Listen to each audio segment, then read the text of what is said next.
परम पूज्य संत शिरोमणि आचार्य श्री 108 विद्यासागर जी महाराज के परम प्रभावक शिष्य अरहम योग प्रणेता परम पूज्य मुनि श्री 108 प्रणम्य सागर जी महाराज एवं परम पूज्य मुनि श्री 108 चंद्र सागर जी महाराज के मंगल आशीष से अरहम जीव दया भारत संस्कारित और मजबूत जैन समाज के निर्माण हेतु आर्थिक रूप से असमर्थ एवं कठिन परिस्थितियों का सामना कर रहे परिवारों के लिए कर रहा है अद्वितीय सेवा कार्य। आप सभी साधर्मी बंधुओं से अनुरोध है कि आप भी गौ ग्रास औषधि निधि कोष, बेटा बेटी शिक्षा निधि कोष, बेटा बेटी चिकित्सा निधि कोष, व्रती ब्रह्मचारी भैया दीदी निधि कोष, अपना आहार योजना और रोजी रोटी निधि कोष में 2500 रूपए प्रति माह या 1000 रूपए प्रति माह के साथ जुड़कर जीव दया और साधर्मी सेवा के इस पुनीत कार्य में अवश्य सहयोग करें। दान राशि नीचे दिए गए बैंक डिटेल्स में भेजकर रसीद के लिए 9717857614 पर अवश्य सूचित करें। अकाउंट नेम ओम अरहम सोशल वेलफेयर फाउंडेशन। संपर्क सूत्र 9717857614, 8586984787, 9810843757,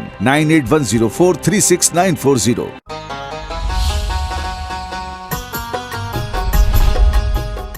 इस कार्यक्रम के पुण्यार्चक हैं 3 दिवसीय श्रुत पंचमी उत्सव। आइए इस श्रुत पंचमी पर हम सब मिलकर श्रुत आराधना करते हैं टीम अरहम के साथ। संत शिरोमणि आचार्य श्री 108 विद्यासागर जी महाराज के आशीर्वाद से अरहम योग प्रणेता प्राकृत मर्मज्ञ अभिक्षण ज्ञान उपयोगी मुनि श्री 108 प्रणम्य सागर जी महाराज के श्री मुख से जाने श्रुत पंचमी की कथा।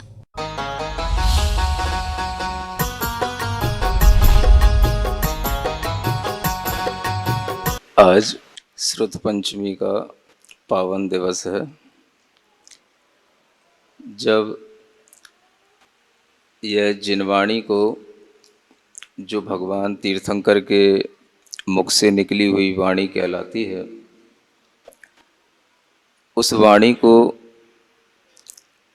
आचार्य धर्मसेन महाराज के माध्यम से जो 2 शिष्य तैयार हुए, आचार्य पुष्पदंत और भूतबली, उन्होंने सूत्र ग्रंथों के रूप में उसको लिपिबद्ध किया और सूत्र के रूप में पूरा का पूरा लिख करके उसकी पूजा की गई। यह उस जिनवाणी की पूर्णता का दिन है, जिसका नाम श्री सठ खंडागम सूत्र ग्रंथों के नाम से जाना जाता है। जो आचार्यों ने कहा है, हमें वह सुनने के लिए भी लालायित रहना चाहिए। यह सभी जानते हैं कि सठ खंडागम सूत्र ग्रंथों का पठन पाठन सामान्य श्रावक नहीं कर पाता। जो उस सूत्र ग्रंथों के ऊपर आचार्य वीरसेन महाराज जी ने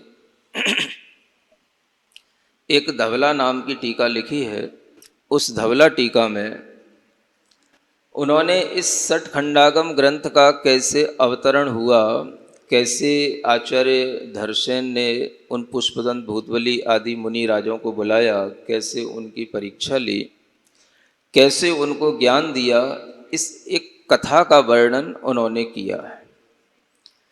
हम धवला ग्रंथ को पढ़ नहीं सकते, लेकिन कुछ इस तरह के प्रसंगों को मुनि महाराज के मुख से जरूर सुन सकते हैं। भले ही हम पढ़ नहीं सकते हों, लेकिन मुनि महाराज से सुन जरूर सकते हैं।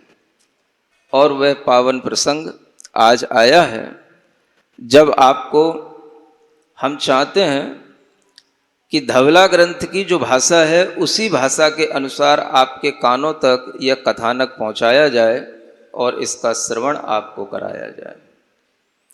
यह श्रवण करने के लिए आपको अपने मन वचन काया की पवित्रता भी बनाए रखनी होगी, क्योंकि कुछ बातें जो हमारे लिए अलग ढंग से सुनाई जाती हैं, थोड़ा रोचक ढंग से, वो तो हमें अच्छी लगती हैं, लेकिन शास्त्रों की बातें हमें कम रोचक लगती हैं।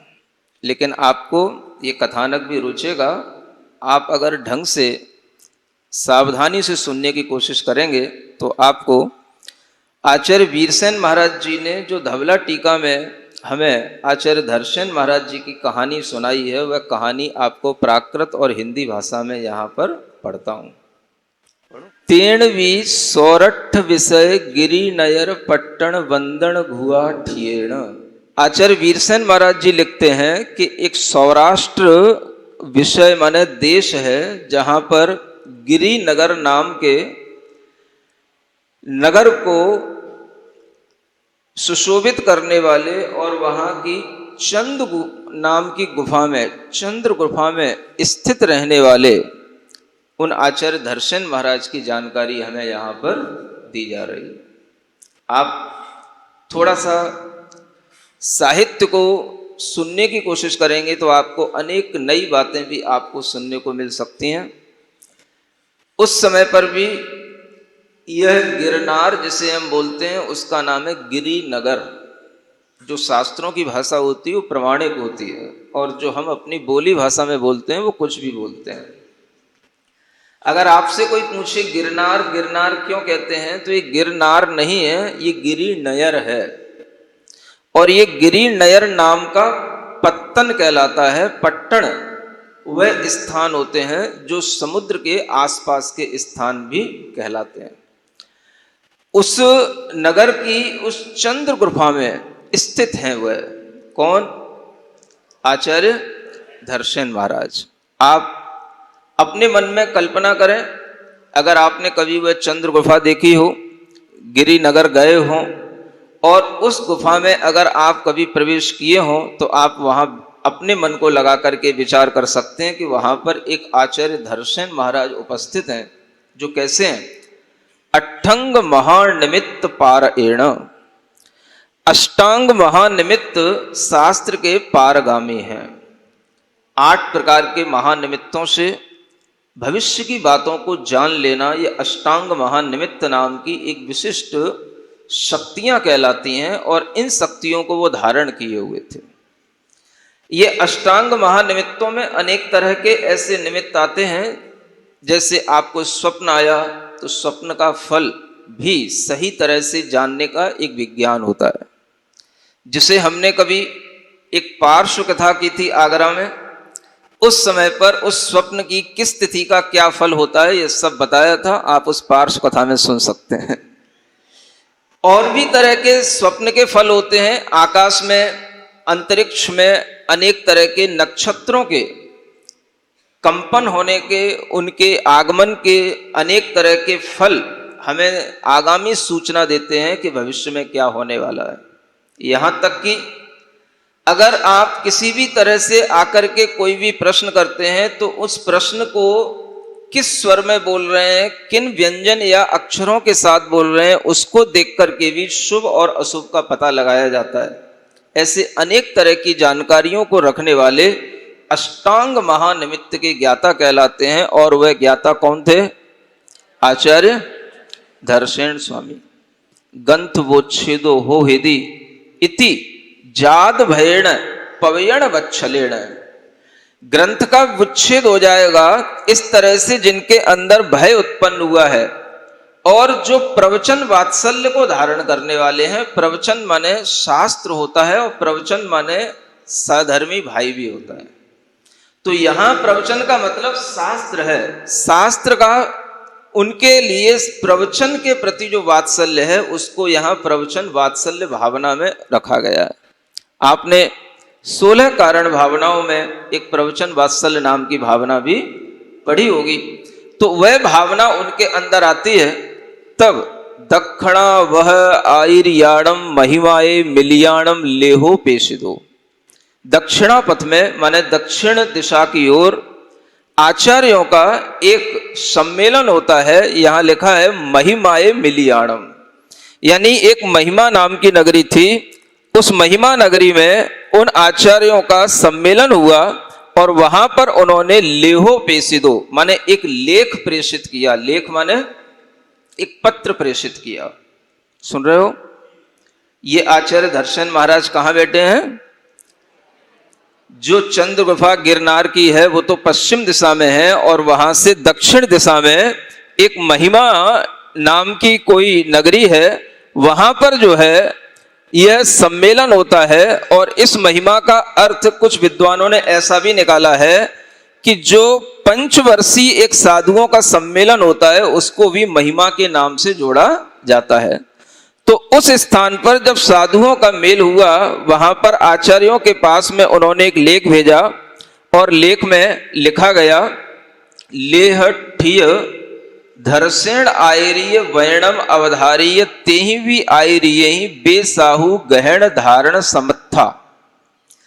उस लेख को पढ़ करके वहां दर्शन आचार्य के वचनों को भली बात समझ करके उन आचार्यों ने शास्त्र के अर्थ को ग्रहण करने और धारण करने में समर्थ, ये विशेषण लगाए जा रहे हैं उन दो मुनिराजों के जिनको भेजा जाएगा वहां से, उनकी विशेषता बताई जा रही है। उन्हें आप सुनने की कोशिश कीजिए कि वो विशेषताएं क्या थी उनकी।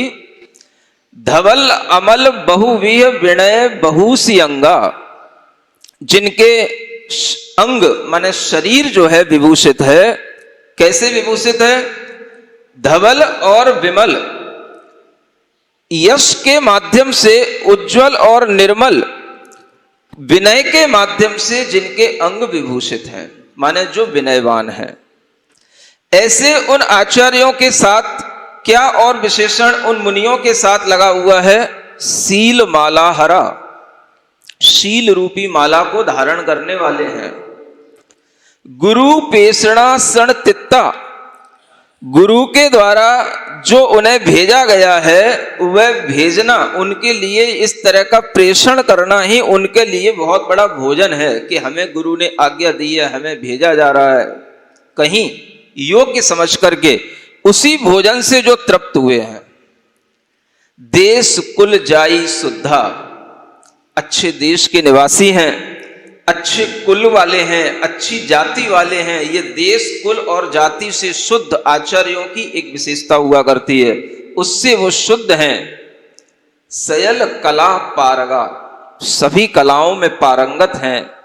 ऐसे वह दो मुनिराज ती खुत्ताबुच्छी आयरीय अंध विषय वीणा नयादो पेशिदा, उन्होंने अपने आचार्य को 3 बार पूछा है और उसके बाद में वहां से आज्ञा लेकर के वह निकले हैं। ऐसे दो साधुओं को अंध विषय का मतलब है आंध्र प्रदेश में बहने वाली एक वेणा नदी है, वहां से उनको भेजा गया है। सुन रहे हो? उस समय की बातें हैं जब मोबाइल नहीं चला करते थे, गूगल पे कोई मैप नहीं आया करते थे, तब भी आचार्यों के पास में दुनिया की मैपिंग हुआ करती थी। जो प्राकृत भाषा आप सुनते हैं, ये प्राकृत भाषा सौरसेनी प्राकृत भाषा कहलाती है। और ये सौरसेनी इसलिए कहलाती है क्योंकि इसका संबंध शूरसेन देश से है। शूरसेन क्या उनसा देश होता है? नहीं जानते कुछ भी। ये मथुरा के पास का देश कहलाता है। मथुरा के पास का जो एरिया है वह शूरसेन जनपद कहलाता है, और वहां की ये भाषा है जिसको सौरसेनी भाषा कहा जाता है। वहां से भाषा प्रचारित हुई और दक्षिण भारत तक, पश्चिम भारत तक सर्वत्र यह भाषा पहुंची, और उसके माध्यम से इस भाषा को भी प्रचारित किया गया, और इस भाषा के माध्यम से उन सिद्धांत के जो भाव हैं उनको भी प्रचारित किया गया। अब देखो, वहां से वह आचार्य, कौन सी नदी है? वेणा नदी है। उस वेणा नदी के तट से उनको वहां से भेजा गया है। अब वो वहां से चल दिए हैं। उसके बाद देखिए क्या होता है। तेसु आगच्छमाणेषु रैणीये पश्चिम भाए। अब वह चल करके आचार्य धरसेन महाराज के पास तक पहुंचते हैं। तो जिस रात्रि के बाद में सुबह उन्हें पहुंचना है, उस एक पूर्व रात्रि की बात यहां पर कुछ कही जा रही है। तेसु आगच्छमाणेषु रैणीये, माने जिस रात्रि में उन्हें सुबह आना है, उस आने वाली रात्रि के पश्चिम भाग में उन आचार्य धरसेन महाराज के साथ क्या होता है, उन्हें कुछ स्वप्न आता है। आपसे पहले भी कहा था कि वह स्वप्न विज्ञान के जानकार थे, क्योंकि अष्टांग महानिमित्तों में एक स्वप्न का भी निमित्त आता है। तो वह क्या देखते हैं? कुंदेन्दु शंख वर्णा सब लक्षण संपूर्णा अपड़ो कयति पदाहिणा पायेषु निसुणीय पादि अंगा बेबसहा सुविणंतरेण धरसेण भड़ारेण दिट्ठा। कुछ तो समझ आता होगा सुनने में। क्या किया उन्होंने? स्वप्न देखते हैं, क्या देखते हैं?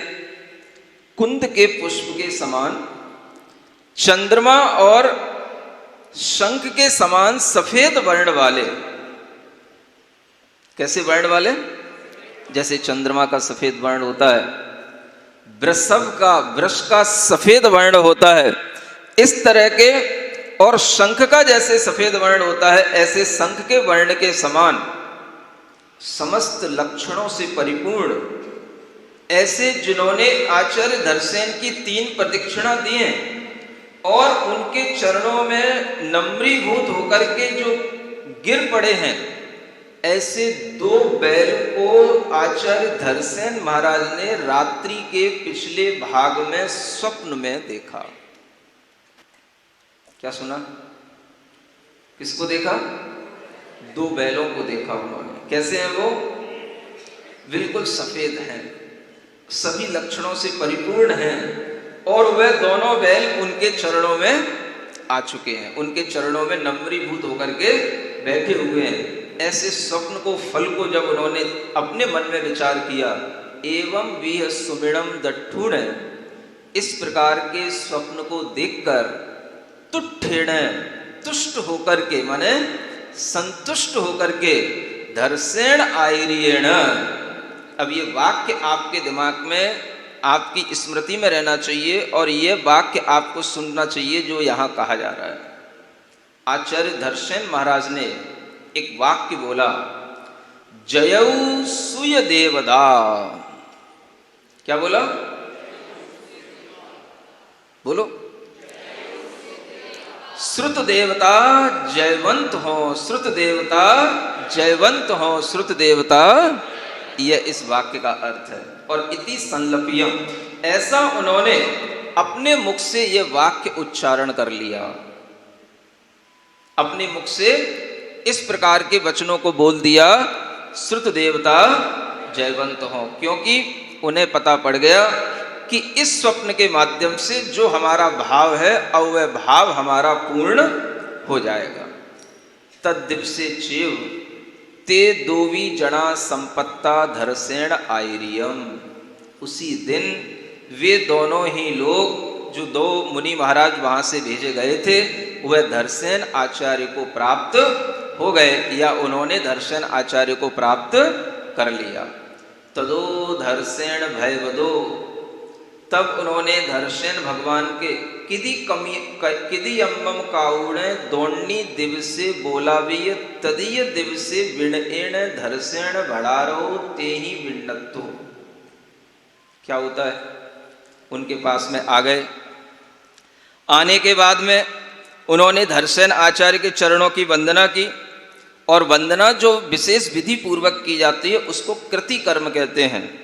उस कृति कर्म को करने के बाद में उन्होंने वहां पर 2 दिन बिता लिए। ये क्या हुआ?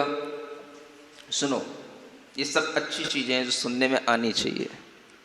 कहीं दूर से कोई आता है, अपरिचित होता है, तो उससे एकदम से कोई भी अपना प्रयोजन सामने नहीं रखा जाता है, एकदम से उससे अपनी बात नहीं कही जाती है, उसे थोड़ा विश्राम दिया जाता है, उसको भी थोड़ा सा सोचने समझने का मौका दिया जाता है, और उसके बाद में 2 दिन जब बीत गए, तब तीसरे दिन कौन? तो वही दोनों मुनिराज आचार्य धरसेन महाराज के पास में जाकर के पहुंच करके निवेदन करते हैं। तो ये विधि होती है, विनयाचार होता है ऐसा। 2 दिन व्यतीत होने के बाद में जब तीसरे दिन वह आचार्य धरसेन महाराज के पास में विनय पूर्वक उनके पास में जाकर के कहते हैं, अणेण कज्जेण अम्मा दोवी जड़ा तुम्मम पाद मूलम उब गया इति। क्या कहते हैं? उन्होंने अपनी बात बताई कि इस कार्य से हम दोनों आपके पाद मूल में आए हैं। इस तरह का जब उन्होंने निवेदन सुन लिया, सुट्ठू भद्दम इति भड़ी उड़, तब उन्होंने क्या बोला? सुट्ठुबद्धम माने बहुत अच्छा, बहुत अच्छा। अगर तुम्हें कुछ प्राकृत में बोलना नहीं आता तो आज इस श्रुत पंचमी के दिन एक वाक्य आपके लिए याद होना चाहिए जो इस धवला ग्रंथ में लिखा हुआ है, जयऊ सुय देवदा, जयऊ। और आपको हर जगह पर यह वाक्य ही प्रेषित करना चाहिए। समझ आ रहा है? आज श्रुत पंचमी के दिन हम लोगों के लिए क्या प्रेषित करें, कौन सा मैसेज दें? तो जयऊ सुय देवता, श्रुत देवता जयवंत हो। यह धवला पुस्तक 1 में 69 नंबर के पेज पर यह लिखा हुआ है और यह वाक्य आपके लिए याद स्मरण में रहना चाहिए। इसी के साथ अगर आपको कुछ अच्छे वचन और भी सुनना हो तो हम सूक्ति वचनों को भी ध्यान में रख करके अपने लिए स्मरण कर सकते हैं। अगर आपको कभी कुछ अच्छा किसी के लिए कहना होता है तो आप क्या बोलते हो? वेरी गुड, थैंक यू, ये आप इंग्लिश में बोलते हो। अगर आप इसी की जगह कुछ प्राकृत में बोलना चाहो तो क्या बोल सकते हो? सुट्ठुबद्धम।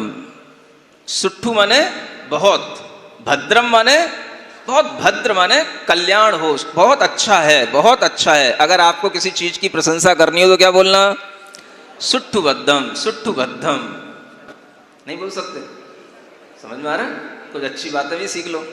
तो इस तरह से बोल करके धर्षेण भड़ारेण दोवी आसासिदा, उन धर्षेण भट्टारक, उन्हें भट्टारक बोला जाता है जो बड़े बड़े शास्त्रों का, सिद्धांतों का ज्ञान रख करके दूसरे प्रतिवादियों को भी परास्त करने की क्षमता रखते हैं, उन्हें भट्टारक के नाम से कहा जाता था। सुन रहे हैं? आज के जो भट्टारक नाम चल रहे हैं वो भट्टारक नाम नहीं है। जो पहले भट्टारक कहे जाते थे वो भट्टारक का मतलब होता था भट्टों को, माने बड़े बड़े योद्धाओं को बुलाते थे, आरयति प्रेरयति, उनसे वाद विवाद करके उन्हें परास्त करने की जो क्षमता रखते हैं, ऐसे ज्ञान को धारण करने वाले भट्टारक कहलाते थे। तो धर्षेण भट्टारक ने उन दोनों मुनिराजों को क्या किया? आसासिदा माने आशीर्वाद दिया, आश्वस्त किया। ठीक है, आप आए हो, आपने अपने कार्य का निवेदन किया है, बहुत अच्छी बात है, हमने आपकी निवेदन को सुन लिया है, अब इस पर हम विचार करेंगे। सुन रहे हो? देखो कितने गंभीर होते हैं आचार्य, इसको कहते हैं आचार्यों की गंभीरता।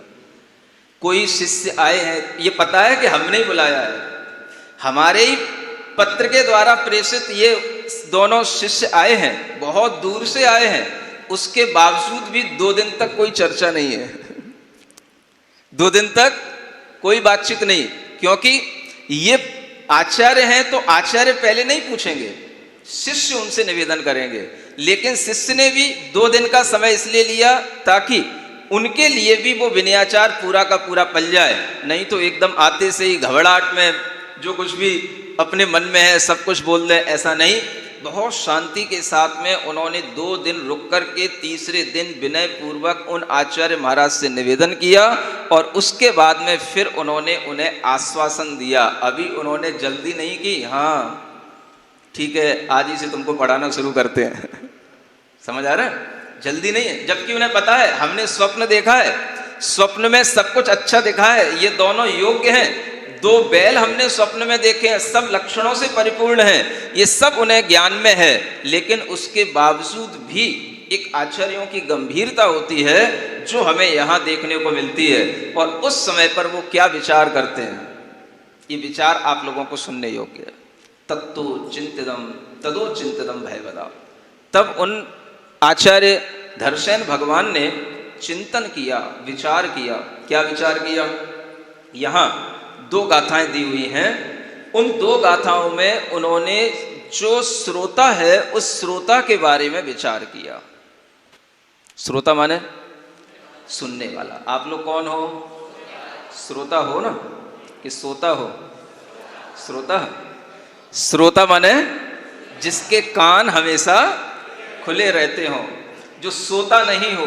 और वह श्रोता के बारे में विचार करते हैं कि हम अगर किसी को कुछ बताएं, सिखाएं, सुनाएं तो उस श्रोता के अंदर ये सब गुण होने चाहिए, और ये श्रोता किस क्वालिटी का होना चाहिए और किस क्वालिटी का नहीं होना चाहिए, ऐसा वो विचार कर रहे हैं। तो वो क्या विचार करते हैं? श्रोता कभी भी पत्थर की तरह नहीं होना चाहिए, शैल घन की तरह नहीं होना चाहिए। कैसे?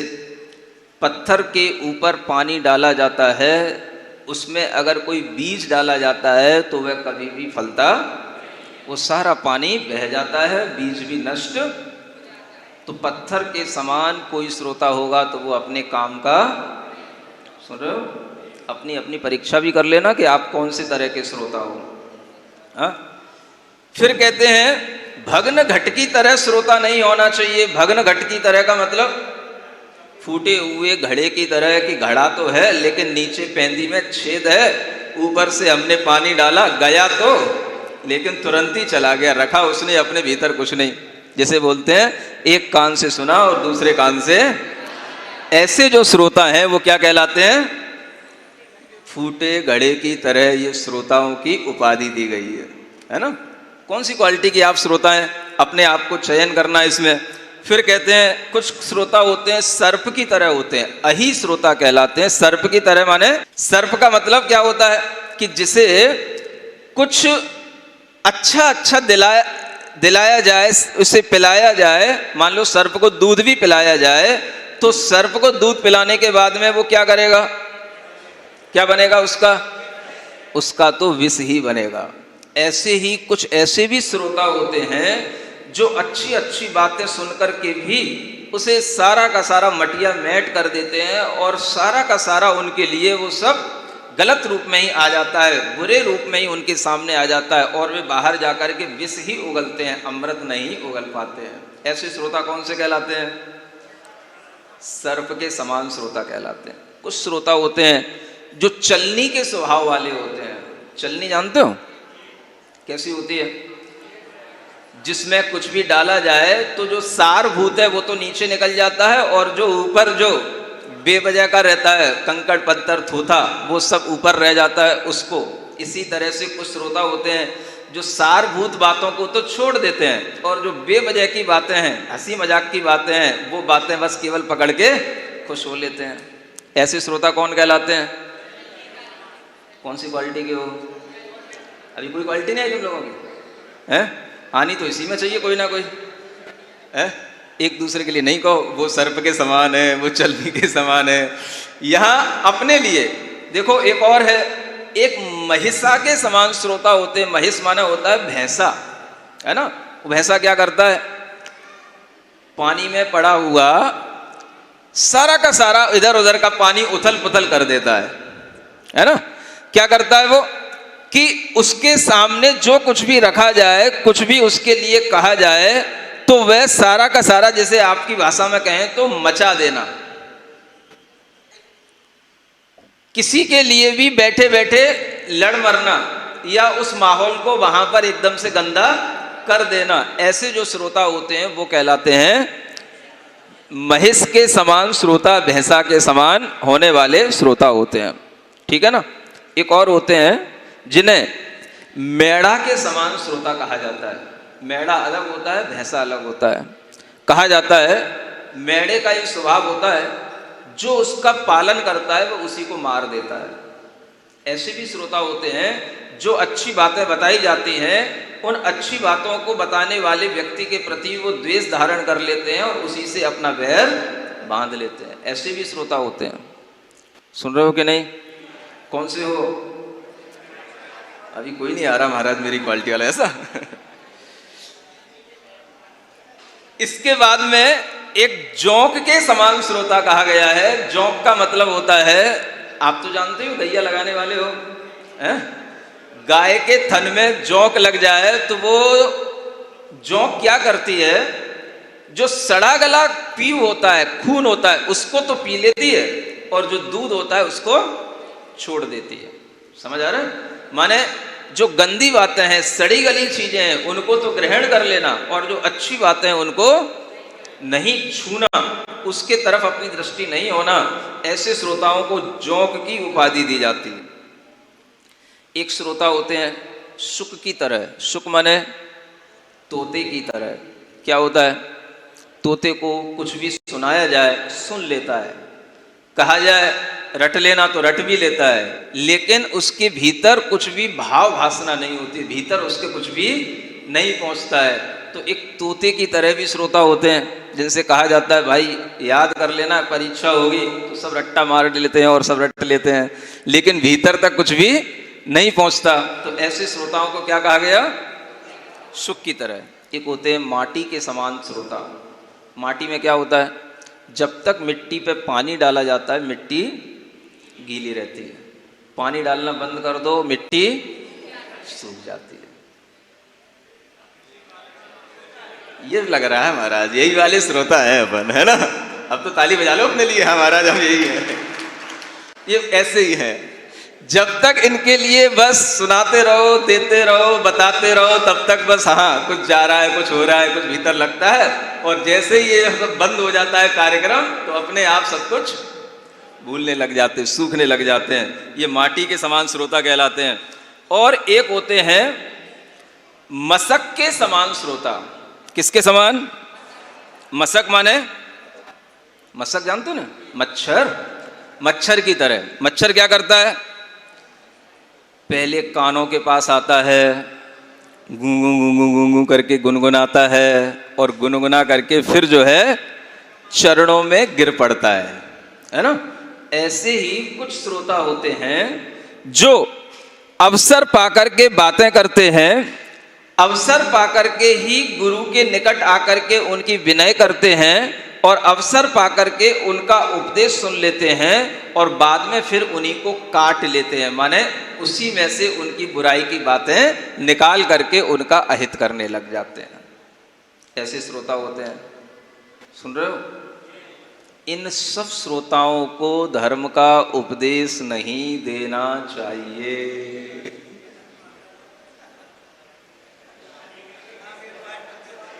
क्या समझ में आ रहा है? फिर क्या करना चाहिए?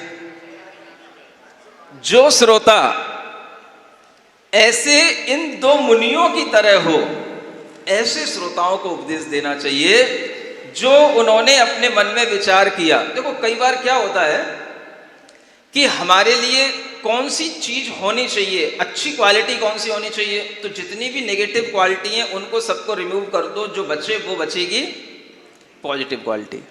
समझ आ रहा है?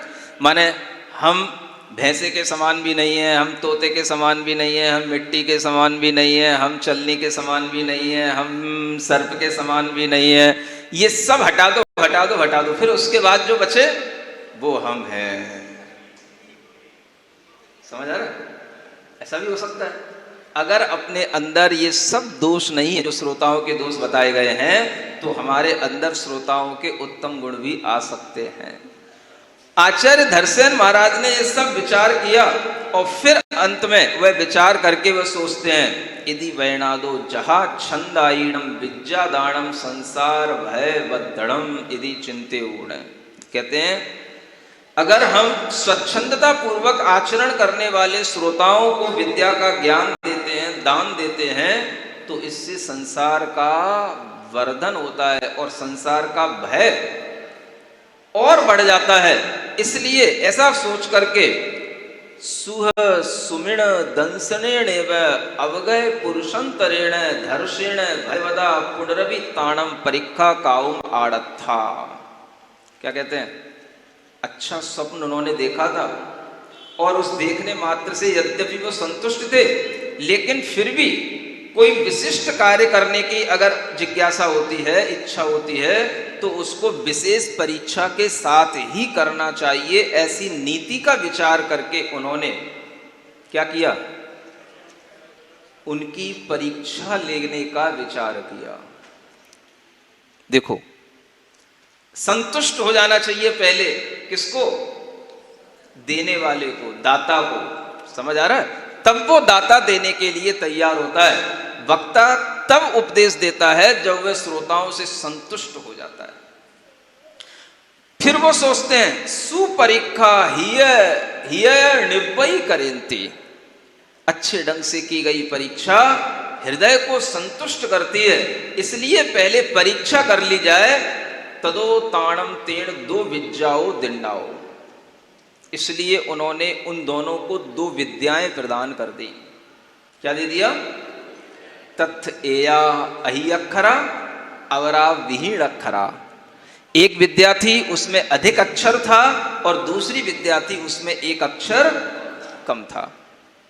मंत्र विद्याएं होती हैं, जिन मंत्र विद्याओं को सिद्ध करके वह यह परीक्षा कर लेते हैं कि इनकी कितनी चित्त की एकाग्रता है और कितनी मन की विशुद्धि है। ऐसी परीक्षा करने के लिए उन्होंने यह विद्या मंत्र उनको दिए, जिसमें एक मंत्र में एक अक्षर अधिक था और एक में एक अक्षर कम था। एदाओ छट्टो वासेण साहेउ इति, उनको आज्ञा दी। इन्हें षष्ठ उपवास का मतलब होता है जिसमें 6 भुक्ति का त्याग हो, माने 2 दिन के उपवास के साथ में ये विद्या सिद्ध होगी, इसे आप सिद्ध करो, ये उनको आज्ञा दी। किनको? सुन रहे हो ना? देखो, कथा को व्यवस्थित ढंग से सुनना भी अपने आप में बोधि समाधि को प्राप्त करने वाली चीज होती है। तदोते सिद्ध विद्या, उन्होंने विद्या 2 दिन का उपवास लिया, जो गुरु की आज्ञा, और गुरु की आज्ञा लेकर के 2 दिन का उपवास लेकर के उस विद्या को उन्होंने एकांत में खड़े होकर के सिद्ध कर लिया। विद्या उनको सिद्ध हो गई। विद्या देवताओं पेक्षंती, और उन्होंने जब विद्या देवताओं को देखते हैं तो एया उद्दंतुरिया अवरेया काणिया, एक विद्या के तो दांत बाहर निकल रहे थे। जो विद्या सिद्ध हो गई, जो देवी बाहर आई, तो वो देवी आई तो एक देवी के दांत बाहर निकल रहे हैं और एक कानी है। कानी माने कानी तो जानते हो? तो जो दांत बाहर निकलते उसको बोलते उद्दंतुरिया, और काणिया माने जो एक दूसरी थी वो कानी थी। एसो देवदाड़म सहावो न होदी, यह देवताओं का स्वभाव नहीं होता है।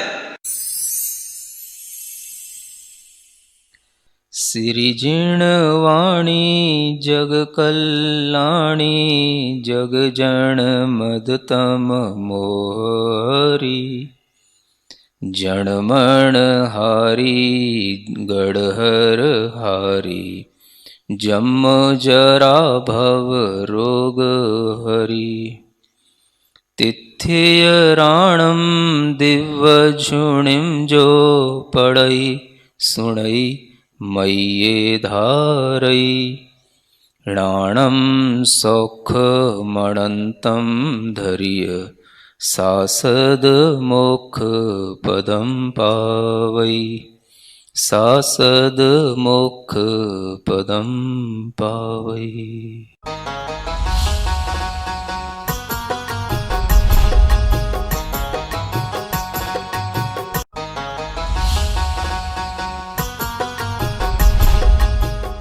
इस कार्यक्रम के पुण्यार्चक थे 3 दिवसीय श्रुत पंचमी उत्सव। आइए इस श्रुत पंचमी पर हम सब मिलकर श्रुत आराधना करते हैं टीम अरहम के साथ। संत शिरोमणि आचार्य श्री 108 विद्यासागर जी महाराज के आशीर्वाद से अरहम योग प्रणेता प्राकृत मर्मज्ञ अभीक्षण ज्ञान उपयोगी मुनि श्री 108 प्रणम्य सागर जी महाराज के श्री मुख से जाने श्रुत पंचमी की कथा।